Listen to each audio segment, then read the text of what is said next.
So on to love. So how did you meet Mum? I think you Well, come touched back on it to already. my friend Derek and his beloved Marlene, who's still our beloved.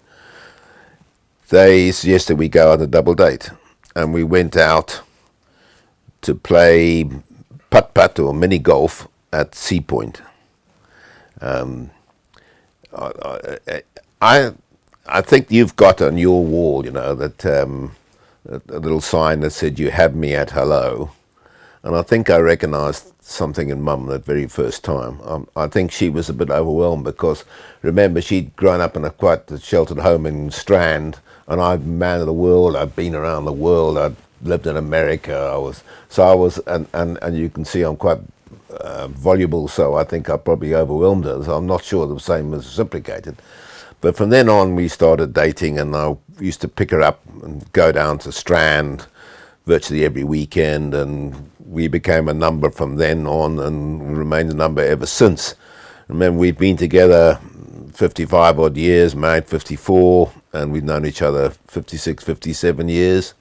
It's quite bizarre when you think about it. I thought my parents had their 60th wedding anniversary. They were obviously ancient, and we've got there one way or the other. But it's been a fantastic relationship. It's quite difficult to describe the relationship because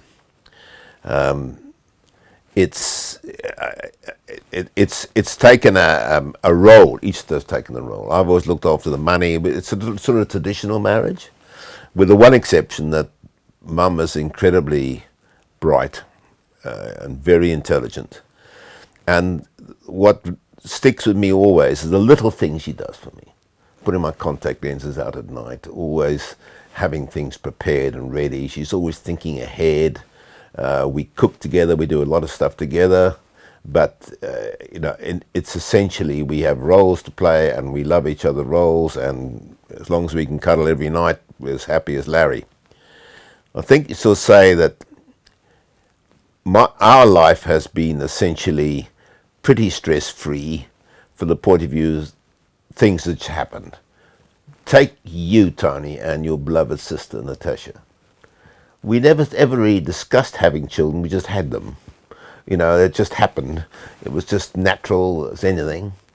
And the interesting thing is that, other than Cerise will hate me saying this, but she managed to produce two children with a total of 2.25 hours total, what's the bad expression, birthing pains, whatever. I'm lost for words for suddenly.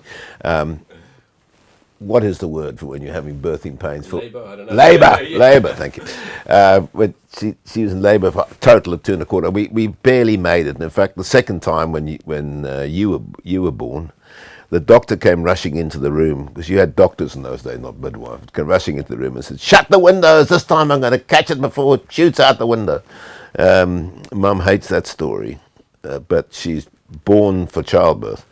And from the moment she had the children, Cerise has dedicated her life to the children. Remember, at that stage, we'll talk about career a bit later on, but I was away most of the time during the week. We were all the time having a sort of double life. And Mum sat at home. She looked after the children. She loved the children. She played with the children every minute of every day. They loved her. She loved them. I was a sort of cherry on the cake that came home maybe at weekends. But she was the most brilliant mother. And if you thought that 2.25 hours total labour was a feat, the way she brought up you and Natasha and how close you and Natasha are with her as a tribute to the way she thinks and the way she operates, she is just the most wonderful woman. Have to agree. And how did you propose to Mum? You should rather ask how many times did I propose to her. You must remember, I started taking up Mum when she was 18, and I think I started asking her to marry me when she was 20. But she studiously held out for a couple of years, and she agreed. And I remember that we went to get now I won't tell the story because Angela won't like it, but we went to get a ring for her and to come home and surprise. And we were late for dinner, and we got 1,000 words, so we never told anybody we got engaged that day. So we were sort of a thing together. And then we had a fantastic wedding in Grahamstown, and those days weddings were not like anything like they are now. We had a lunchtime wedding, and everything was done. My auntie did the flowers, my mother made the dress, our friends did the catering. You know, it was just a simple, wonderful ceremony in the school chapel.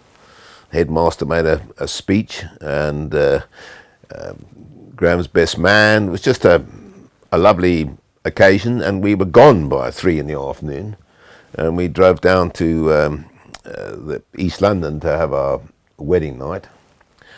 And I'll never forget that Cerise, when she was raised, had always been camping.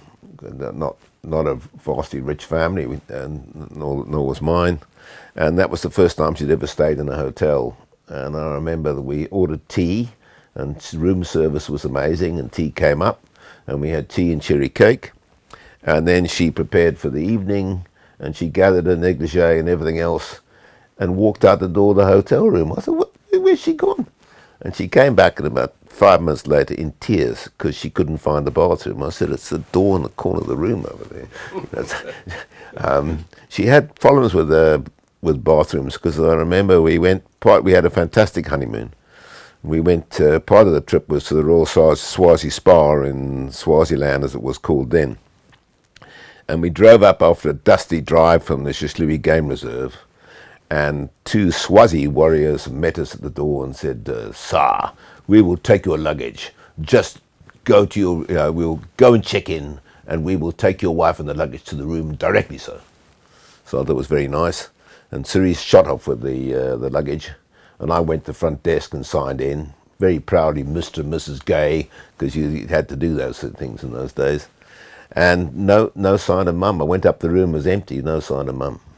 Mum had been shown into the wrong room, and because she'd been driving on a dusty road, she got straight into the bath. And she'd no sooner got in the bath than the lock was opened in the main door, and the staff came in and said, Sir, this is your room. Let me show you the television works.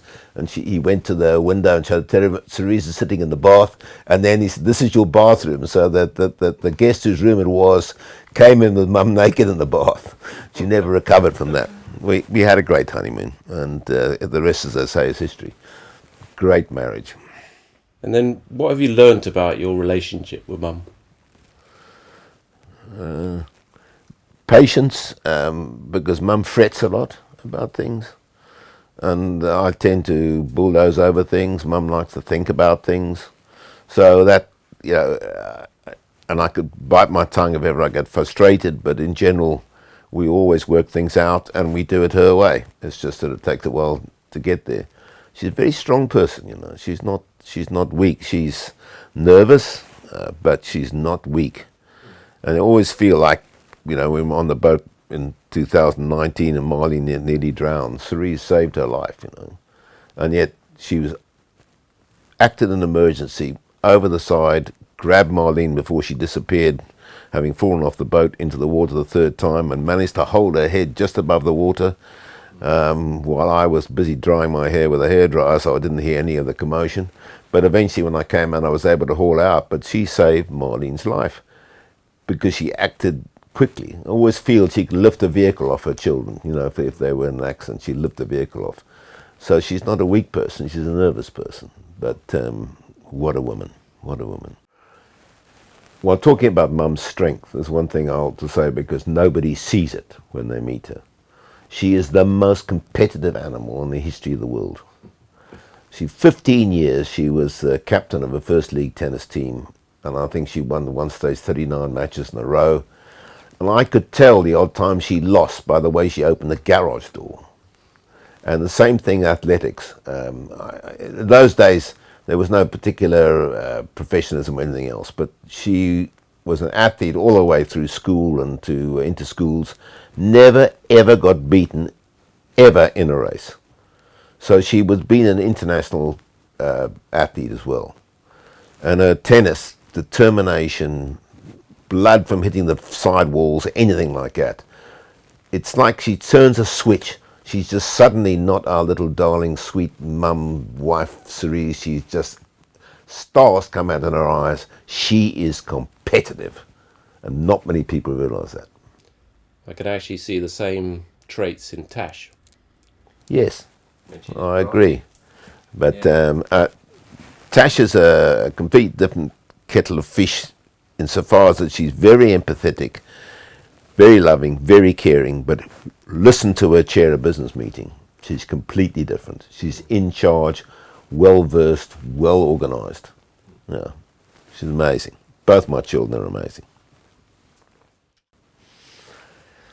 Okay, so that sort of wraps up the love segment, but just as a little segment from moving on to the next, not necessarily on the same timeline, but Dawn actually had a little question, and she wanted to ask what exactly is happening here in this picture. Oh, yes. Yeah, Dawn is the wonderful mother of my daughter's, Natasha's husband. She is quite a remarkable person in many, many respects. And I don't know whether it's how Steve has taken it, but the fact is that we've been strongly drawn to them, and she's strongly drawn to us ever since. And every time we've done something with them, it's been, as they say in South Africa, 80 boonste raak at the top drawer.